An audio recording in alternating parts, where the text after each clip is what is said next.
here at FBI New Orleans. Thank you for being here today and for your patience. First, I want to acknowledge the victims of today's horrific attack. The FBI and our partners are working diligently to investigate and find answers on behalf of the victims, the citizens and residents of Louisiana, and everyone visiting the city. I'm going to provide you some facts and information about what we do know. I know that all of you will have questions, and we will try to provide some answers. But this is an ongoing, and I will be unable to answer at this time. The FBI is the lead investigative agency, and we're investigating this as an attack of terrorism, along with our partners.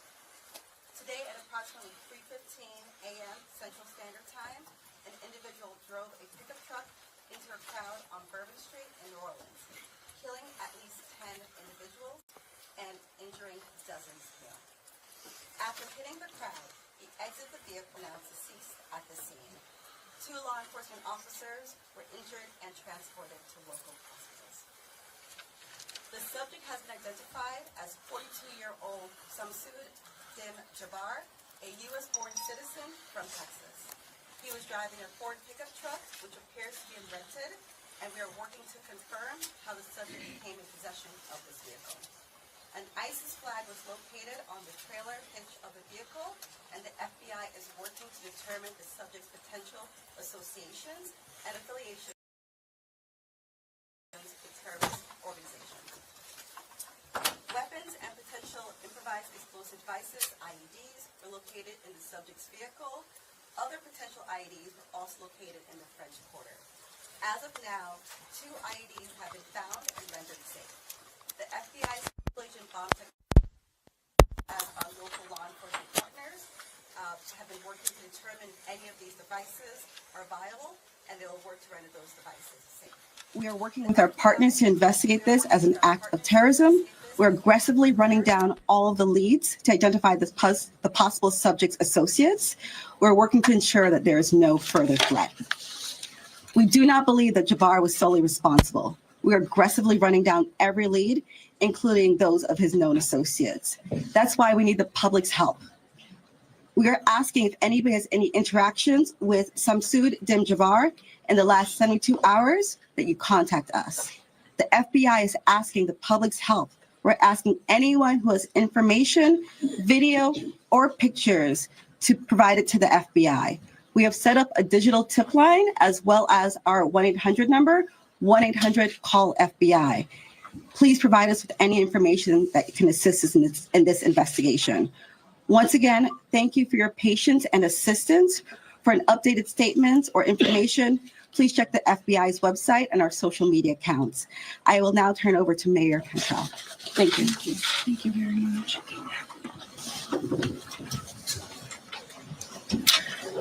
Thank you, Agent Duncan, for your leadership and the full support of the FBI.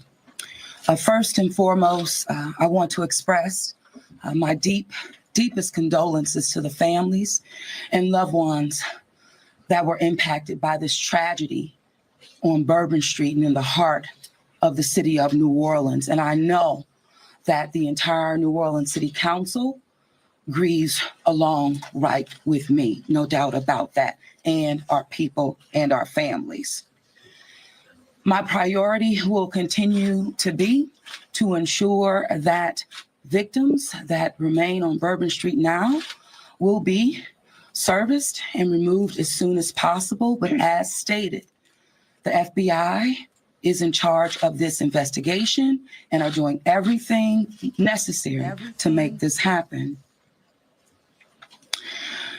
I also want to acknowledge hearing from President Biden, all of our federal partners, but most importantly, calling Governor Landry this morning, responded with haste. And we do say thank you. And of course, a demonstration of a unified support is right here in this room. That's how we collectively responded to this tragedy in the city of New Orleans. The mission now is to facilitate, support, and coordinate safety procedures to keep our residents and our visitors safe. I've gone to the hospital along with Chief Kirkpatrick to visit our police officers, and considering their injuries, they're doing well. As I mentioned, this investigation is ongoing, and the FBI remains the lead in the investigation. It is an active crime scene as well. We are committed, no doubt, to uncovering all details surrounding this tragedy. And we're taking every necessary step to put even more safety procedures in place, especially given the nature of the investigation. I'm going to ask people to do not go around our secured area if there is no essential need to do so. It matters, and again, it is an active crime scene. I also want you all to know that the Greater New Orleans Foundation has set up a fund to assist victims, and that information will be provided to you. Thank you, Ganoff. Again, I want to thank this unified team. We're leaning in. We will be relentless, and we will do everything that it takes to render real justice. This team will. I want to also just thank our citizens for your heartfelt prayers. New Orleans is a world-class city, and I can say that I've heard from world leaders all this morning and up until now, in addition to my brother and sister mayors across this country. They're calling, they're responding, and they're standing with the city of New Orleans. And what they always say and want me to reiterate, they understand the resilience of this community. And we're strong in that regard. And I will say second to none. So with that, I'm going to turn it over to our governor. And as I mentioned, who has not wavered any in leaning in, providing the necessary support, and standing right here with me. And I say, thank you, Governor. And I know the First Lady is standing with us as well. Thank you, Madam Mayor. Thank you, Madam Mayor. Thank you. Again, I want to thank the mayor. Since about 3:45 this morning, when she called me, we have all been working just around the clock to both secure the city and to solve this act. You know, again, I want to reiterate that our prayers go out with all of those who have been affected by this tragedy. I want to thank our law enforcement officers. I want to thank our medical personnel. I want to thank our first responders. And most importantly, I want to thank the two New Orleans police officers who not only laid their life on the line, but were able to eliminate the threat this morning. Let me say, we have made public safety a state priority from day one. And I think that if you look around me today, right now, and you look at the people who are standing around, that is their commitment as well. We intend to be transparent in assessing any defects that may have existed in the system so that we can address it. It's the only way to ensure that any mistakes that were made are corrected. Specifically, we have been trying and working very diligently to address security concerns in preparation for the Super Bowl since October. And it's interesting because, ironically, in preparation for the Super Bowl, I had intended to issue an emergency declaration tomorrow so that we could bring all of our federal, state, and local agencies to bear in preparation for the Super Bowl and Mardi Gras. But because of the events today, I have amended that emergency declaration and issued it today. So again, that declaration will allow our federal, state, and local partners to bring all of the resources necessary to get this city safe. In light of that executive order, I've also ordered the mobilization of a military police company.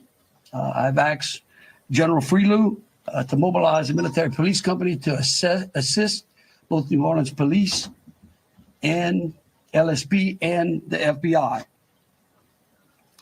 It is important for our citizens and guests of this state to know that we are doing everything we can to secure their safety in this city. We want to make it clear, the Superdome and the surrounding area is safe. But I've always said that the safety of this entire city is something that is always paramount to me. With that, I would like to turn it over to Jeff with the Super Bowl committee. Jeff Duncan.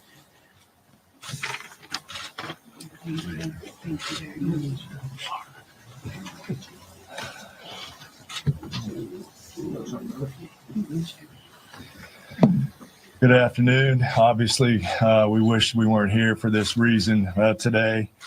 The Sugar Bowl Committee has a 90-year history of being a good corporate citizen for the city of New Orleans, and that's why this tragedy hurts us as much as anybody right now. So our condolences, thoughts, and prayers go out to the victims and their families as we all work through this.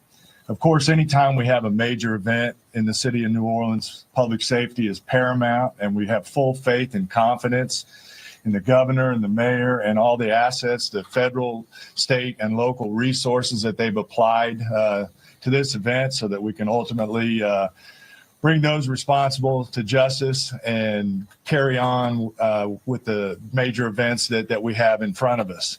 Speaking of which, we were scheduled this evening to have a CFP quarterfinal played in the Superdome at 7:45. We have been in consultation with ESPN, with the College Football Playoff, with the Southeastern Conference, with the University of Georgia, with Notre Dame, all parties, and all agree that it's in the best interest of everybody and public safety that we postpone the game for 24 hours. Work is fast about to set up a safe and efficient and fun environment for tomorrow night. There'll be more details on that in the coming hours, but for now, that's the plan. We're going to move forward and play the game. And again, we reiterate our thanks to everyone up here for the important work they're doing. We live in the fun and games world with what we do, but we certainly recognize the importance of this, and we're going to support it 100%. So thank you. I'd like to bring up Senator Kennedy.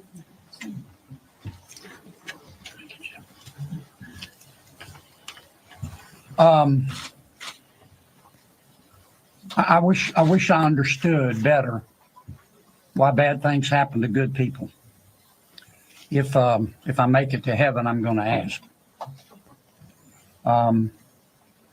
For those people who don't believe in objective evil, all you have to do is look at what happened in our city early this morning. I am, if this doesn't trigger the gag reflex of every American, every fair-minded American, I'll be very surprised. I'm here because these are my people. I'm here because these are my people's friends. I'm here because there are a lot of Louisianians that are scared tonight. I don't want them to be. There's a lot of information going around. Some of it is actually true. Some of it isn't. The federal government is now in charge of this investigation. By that, I mean the White House, the FBI, the Department of Homeland Security, and the Department of Justice. I have not talked to the FBI. Maybe they've talked to my staff. I don't know. I did talk to the Secretary of Homeland Security a little while ago. And I told him that with all the respect I could muster, that we expect to put the full force and resources of the federal government behind this investigation. Our state troopers, our local police departments, our sheriffs, we've got many sheriffs here today, have been terrific so far. Federal government is cooperating with them. I hope that will continue. Here's what I want to ask from the federal government. Catch these people. with your catch these investigation. people. And there are things that And then I've been get- told that I think are true that I'm not sharing with you today because it could interfere with their investigation. But after we get to the bottom of this, they need to tell the American people the truth. And the people of New Orleans the truth. And the people of America the truth. I think the mayor and the governor are very wise to postpone this ball game for 24 hours. There's just too much stuff we don't know. And it's just not worth it. But I guess my final point is, I will promise you this.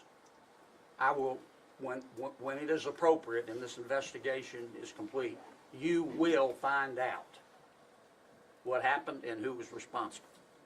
Or I will raise fresh hell. And I will chase those in the federal government who are responsible for telling us what happened, like they stole Christmas. Thank you, Senator Kennedy. Congressman Carter. Thank you, Governor. Thank you, Mayor. Thank you, Senator Kennedy. Thank you to all of our law enforcement agents for doing a yeoman's job, for stepping up at a time when we needed you most, for employing the resources of all of our partners. This is all hands on deck. From the White House all the way down. I've been in communication with the White House since early this morning. Secretary Mayorkas, leaders in all of our federal, local, and state agencies. The President has made it very clear that he intends to bring every resource to bear to not only tell the truth, but to provide the resources to bring these cowards to justice. I want to personally thank the men and women in uniform who put their lives on the line to protect our citizens and our visitors. To our mayor and our governor for acting expeditiously and bringing us all together. To our sheriffs from the surrounding areas who have been Johnny on the spot, recognizing that if it happens in New Orleans, it can happen anywhere. We don't have the luxury of being myopic. In this community, we work together. We don't point fingers, we don't blame. We go after the bad guys. Let it be clear that the full faith and credit of the United States and every agency therein is on the ground, working. And for those who may have played a role in this horrific act of cowardice, we will find you. We will bring you to justice. New Orleans is a place that heralds its ability to protect its citizens, that heralds its ability to manage major events. Super Bowls, Sugar Bowls, Mardi Gras, Jazz Fest, Essence Festival. You name it, no one does it better than law enforcement in New Orleans and in the surrounding area. Kudos to those two officers who've been wounded. Our hearts go out to those who lost loved ones. Our hearts go out to those who are wounded and on the mend in the hospital. Citizens, now is the time to stay calm, to be vigilant. This is not a time to come out to sightsee. Listen to your federal, local, state officials. Be vigilant. If you saw something, say something. If you know something, tell someone. There are tip lines, there's information available. Please, all hands on deck. Rest assured that the decision that was made to postpone the game was not done lightly. It was done with one single thing in mind: public safety. Making sure that the citizens and visitors of this great city, not only for this event, but for every event you come to in Louisiana, that you will be safe. And we will use every resource possible, as the governor has said, as the mayor has said, and every law enforcement agent here has said. Our energy, our commitment will be to make sure that you are safe now and for every event in the future. God bless you, and let's stay strong. Thank you, Congressman. Attorney General.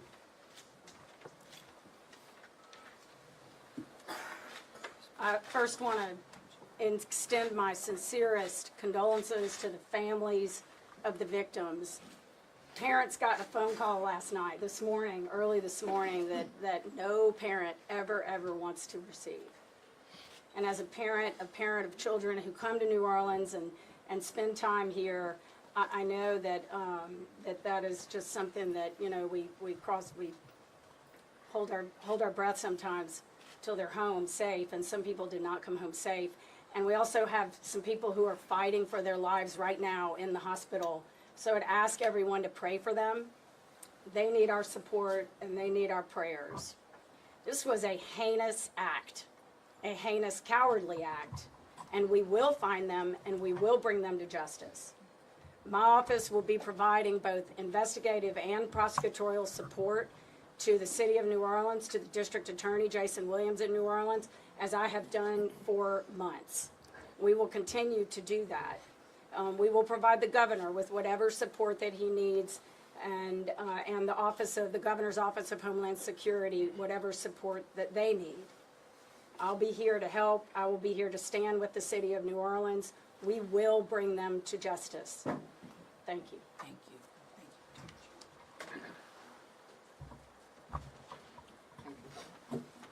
Thank you, Governor and Madam Mayor. For those who do not know me, my name is Ann Kirkpatrick. I'm the Chief of Police of New Orleans. My official title is Superintendent, but my role is as Chief of Police. You know, you've heard some of the details today, and over the last 24 hours, we had approximately 400 officers in the French Quarter. And as we know, this is not just an act of terrorism. This is evil. And when we face evil, we have a choice. We can run in fear, or we can indeed stand in strength. In a time of crisis, people are looking for leadership. You are looking at the leadership. And I promise you, as the Chief of Police of this city has been tried by fire before. But fire purifies. Fire makes things stronger. We have a plan. We know what to do. We are going to get these people. There is a path forward. Very pleased that we will be back to having a wonderful game tomorrow night. New Orleans police have proven their ability to make the city safer. Just 2 years ago, we were the murder capital of America. Today, from that time 2 years ago, we have driven our murder rate more than 50% down. So we have a track record. But this is different because it's terrorism. Now I want to thank all of our law enforcement partners. You're fabulous, and we appreciate the partnership. But last night, 3 of our officers engaged this terrorist who shot at them. 3 of the officers turned fire.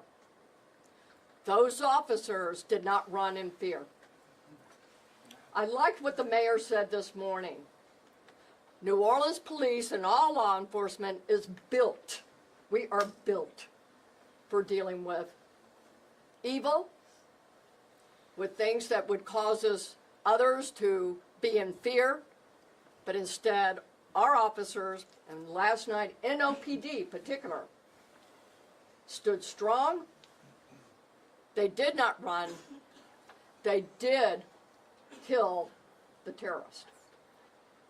We have 2 officers indeed who received gunfire. They will be okay. We have personally gone to see them. But this is leadership for you. And I promise, as the Chief of Police of this fantastic city, that I will be strong and firm and fearless. Thank you. Thank you, Chief. Thank you. In wrapping it up, I want to just close with a couple of things. I want to thank Senator Kennedy and Congressman Carter. I want to thank again all of our law enforcement officers out there. I want the families of the victims to know that I will be issuing an executive order that tomorrow, when Notre Dame plays Georgia, every flag of every state building in this state is going to be at half-mast. In remembrance of them, but remembering something else. That fear in this state is a liar. And these folks right here are going to make sure that justice is served. And for the citizens out there that were saying, well, man, do I really want to go to the Sugar Bowl tomorrow? I tell you one thing, your governor's going to be there. That is proof, believe you me, that that facility in this city is safer today than it was yesterday. And as we come to additional events in this city, I know in speaking with Senator Kennedy and Congressman Carter, and FBI, acting director, and the incoming administration, that they are going to ensure that this city has the resources necessary to protect our citizens and our guests. And so with that, we'll take some questions. All right, if you could, we'll start over here with CBS. Katie, we'll work our way across the room. If I miss you, just give me a holler. I may not see you. Go ahead, Katie. Thank you, sir. Katie Weiss with CBS News. I mean, I think this has been a really tough day for a lot of people, but at this point, we're hearing that the death toll, according to some FBI sources, has gone up to 15. Is this true? Who was the answer? Yeah. I can speak to it, because unless you have a final number. We do not have a final number. We know that we have confirmed 10, but we did have people who had been transported who were in critical condition. And so I do not know that, but I can confirm 10. And one quick follow-up question, if I may. We know that there have been some local records in Texas about a misdemeanor background on this suspect. Any signs or warnings ahead of time about this person or their plans for what happened this morning? Because that is the investigation part, I will give the FBI. At this time, we cannot go into details about the subject's history. What I can tell you, the person was an Army veteran. We believe he was honorary discharged, but we're working through this process, figuring out all this information. The goal with the FBI is providing you with the most accurate and complete information. So once that information is confirmed, we'll make sure we push that out. Thank you. Ariel. At this time, do you know exactly, as far as the victims, how many are from here in Louisiana versus out of state, and their ages maybe? At this time, I can't go into details about all the victims. We want to make sure that first that the family is notified appropriately before we put any information out there. So once the families are all notified, then we'll go ahead and release a statement to everyone. And I would ask the press, in relation to the victims and those that are in hospices, if we could just refrain from worrying about them so their loved ones can take care of them and the medical personnel that are trying to get them out of the hospital can do so. And as information becomes available, but we want to respect the privacy of those who are still either fighting for their lives or being cared for. Thank you. A follow-up, if I may. Go ahead. You guys mentioned accomplices. You don't think that the suspect acted alone. About how many more suspects are you guys looking into at this point? It's a range of suspects, and right now with the FBI, we do not run a rule anything else, so that's why we're asking if anyone has had any interaction with the deceased subject Jabbar in the last 72 hours. Provide us with this information. You can provide us that information through 1-800-CALL-FBI or our digital tips line, which is available on our social media website, as well as the big FBI website. Can I say something right quick? Tell me who you're with. WDSU. WDSU. Okay, and CBS. The NBC's over here on the right. Oh, that's an unusual position. I don't get it. You wouldn't. Look, the FBI is not going to be able to answer those questions, okay? They will eventually, I promise you, okay? Once the FBI has a chance to investigate all this, along working with state police, working with Homeland Security, working with the city of New Orleans, they're going to tell you what happened. I can promise you that, or I'm going to raise fresh hell. But right now, they're in the process of trying to catch the other bad guys. And I want to give them the benefit of the doubt for a while. 26. Yeah, I had a question about the victims. I know there was obviously gunfire exchange, so I guess how many victims were shot? And then how many were injured? Look, again, let me reiterate both Special Agent Duncan and Senator Kennedy. There's a lot of, I get that y'all want to know minute details. What we don't want to do is impede this investigation or spend any time talking about things that don't get us closer to hunting these folks down and securing the city. And so at a particular point in time, we will release as much information as we can. But at this time, in relation to the investigation, I would ask y'all to refrain from those. So ladies and gentlemen, if we are going to just have more of the same, as the governor just said, we're going to provide that information, but we're going to wrap the press conference now. Hold on a second. Hold on. Let me finish. You weren't listening. If all of the questions are more of the same, what the governor just said in position, we won't be doing that to provide that information. And if you have a quick different question, then let's do that quickly and move on, okay? My question. Hold on. We're going to do this in an orderly fashion. You say there are multiple Hold on, sir. on, folks. Hold on. Then who was next? We had over here. Hi, Rachel Wolf from the Wall Street Journal. You said you were confident there are multiple suspects involved. What makes you confident in that? Is there Well, evidence? like, why would we tell you that? Again, I mean, look, again, we want to answer pertinent questions. But anything that would lead to impeding or endangering this investigation is not going to be said, okay? And we will, as information unfolds, this is a very fluid process. And remember something too, we're doing two things. We're hunting some bad people down and we're securing the city too. We're getting ready for a Sugar Bowl tomorrow. So if y'all would, again, if you have questions regarding Sugar Bowl, the safety of the city, or something to that effect, we're happy to answer. Okay, go ahead. Go ahead, Alyssa. Usually in parts of the French Quarter, specifically in parts of Bourbon Street, there are bollards. We're hearing that some of those may have been down because of repairs. Can you speak to that, and maybe was there any backup option of putting a truck there or an NOPD car there? Well, let me tell you, I'm going to let the mayor answer. I want you to know that's one of the first things I thought of this morning when the mayor called me. Okay? And I will tell you that whatever the problem was is going to be solved. Thank you, Governor.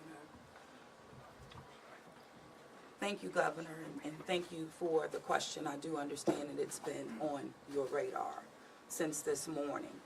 As it relates to the bollards on Bourbon Street, over 10 years ago, excuse me, over 10 years ago, the city of New Orleans implemented an infrastructure project placing bollards on Bourbon Street. Shortly thereafter, the malfunctions of those bollards ensued, from Mardi Gras beads on down. But the New Orleans Police Department, of course, deemed them inefficient because they did not operate the way that they were intended to do. Because the city of New Orleans is hosting Super Bowl this year, it gave the city of New Orleans an opportunity to go further and deeper with infrastructure improvements, as we've been talking about. So as a result of that, we were able to build in bollard replacement into our Super Bowl infrastructure package. And because of that, the city of New Orleans has moved forward with that infrastructure that is nearing completion. Bollards were not up because they are near completion, with the expectation of being completed, of course, by Super Bowl, way before Super Bowl. But that is the reason. Now, the New Orleans Police Department, and Chief, you can speak to the deployment to respond to our needs and existing conditions. All right, so we have been aware of the bollard situation for a long time, and we did indeed harden those target areas where the bollards are. We have patrol cars out there as a hard target, as well as with barriers. Now, I want to share with y'all, if you did not know, that this particular terrorist drove around onto the sidewalk and got around the hard target, where he did have a car there. We had barriers there, we had officers there, and they still got around. Now, the wedges that you see out there as well, we knew that that had malfunction problems. And I want you to understand, let's say we put the wedge up and it got stuck. There is no way that ambulance could get in or out, people couldn't get in and out, so we knew that these were malfunction. So we did indeed have a plan, but the terrorist defeated it. A follow-up, if I Yeah, may. let me just say this. We recognize we got a problem right here, right? We're gonna fix it. It is going to be a top priority as we go into the Super Bowl and Mardi Gras. And the solution that we're gonna come up with is gonna be a permanent one. It's gonna be placed into the standard operating procedure of having major events and securing that quarter. A follow-up, if I may, obviously, sort of will postpone till tomorrow, but I'm sure after that game, a lot of people are gonna want to celebrate. Are there plans to keep Bourbon Street closed? What does that look like? So right now, Bourbon Street is an active crime scene. And the FBI is in charge of it. When they clear it, and it does not become an active crime scene anymore, we're gonna open it up. Olivia Vito with Fox 8. Can we ask about this military police presence that you want to call it? Is this a private security like Blackwater? Also, would that be a first that a private security firm is mobilized to supplement local and state law No, enforcement? no. We're not, this is our National Guard. These are our citizens that we bring in. It's a military police company that we recognize we need some more resources. We need some more boots on the ground. Because again, what we're doing now is twofold. We've got an active investigation and we've got enhanced security. Before this event, we were just enhancing and working on security. So we brought some additional resources. Jesse Kirsch with NBC News. Thank you for holding the press review. I just want to clarify something first. We were just talking about bollards that are being repaired. Talk about a lift gate that are replaced and then a lift gate that's not been working. Was there a vehicle in place of that lift gate last night? Were there things in place of those bollards which are being repaired? Sure, the chief spoke to the plan in place, and that is, yes. That was indeed. So anything that is currently in the midst of being repaired had a backup replacement. for It last had night? vehicles and officers were there where all of those ballasts have been. We had that, we knew, so we did have it. And like I said, in this particular case, terrorists just went all the way around up onto the sidewalk. And for the lift gate, what about for the lift gate? Was there a vehicle like backing in and out to block that lift gate area, or was that just down and open? Because that's what we've heard from the witness. Chief, Captain. The reason I'm calling the captain, he's the captain over that district, and that is a question I'm going to let him address for you. Good evening, everybody. I'm Captain LaJean Roberts of the 8th District. Yes, we did have a vehicle strategically placed right in front of the wedge, preventing access onto the roadway. And in terms of the framework of security that was already in place on Bourbon Street, I know this is an ongoing project of improvement, but with how that was all aligned, was someone getting up on a sidewalk considered impossible or nearly impossible, or was this not something you expected you would have to account for? If, of course, it wasn't something we expected to account for. The bollards they're actually wedges. They're strategically placed 5 locations throughout the French Quarter on the roadway. This particular terrorist drove onto the sidewalk behind the police car to gain access to the 100 block of Bourbon Street. So if you're worried about someone ever driving down Bourbon Street, why weren't you worried about someone driving up the sidewalk in the same way, or at least bracing for them the same way for all Okay. the years? All right, look, You'll be next, Chelsea. we can go on what ifs forever. This is evil. And that guy could have easily gone down the sidewalk of Canal Street, where there were a ton of pedestrians on there as well. And there are And they are. bollards That's right. on some They're right. sidewalks, so that's, I'm Right. just asking. Hold on a second. We're gonna move on. Chelsea, go ahead. Just want you to know, however, we recognize, I said earlier, that where there are defects in this system, we are going to be transparent, and we are going to address them with the city and make sure that we fill those gaps as best we can. Chelsea. Yeah, Chelsea Brazen with Axios. I have a question just about sort of ongoing public safety today. Special Agent mentioned two possible IEDs. Were those in the same location? Should residents in the French Quarter or elsewhere be concerned about potential other situations? The two IEDs, they were in different locations, and what we've done in conjunction with our local and state partners, we've gone through and done a sweep to identify anything that we thought was suspicious, and we have not. However, as I said before, if the public sees something, please reach out to us, so that way we can go through and verify that we did not miss anything. But we conducted initial sweeps, I think, starting shortly after our initial Yes, I'm going to thank you, press conference. Agent. I do want to share that we have a plan, and we have been implementing that plan. One of those plans is that we have swept all of these areas. The word swept means we have put officers out there as a grid, walking down the streets, every street in the French Quarter, looking for suspicious packages, bags, ice chest, you name it. And they have been walking it as a grid. We've been doing the same thing on Poydras and all the accesses into the Superdome. Part of the safety plan is we have bomb dogs out there sweeping the Superdome and all the exterior area, and we're locking that down. That will be locked down through the game tomorrow. So that's a part of that safety plan, and we've already been implementing it. Okay, thank you all for coming out. Question back here for the governor on the MPs. How many MPs will be deployed to New Orleans? Right now, there's I think it's a General Friedel, 100? 100. 100, yeah.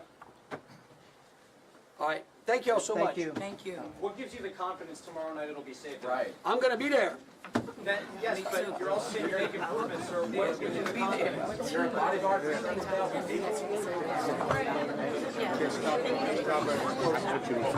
people.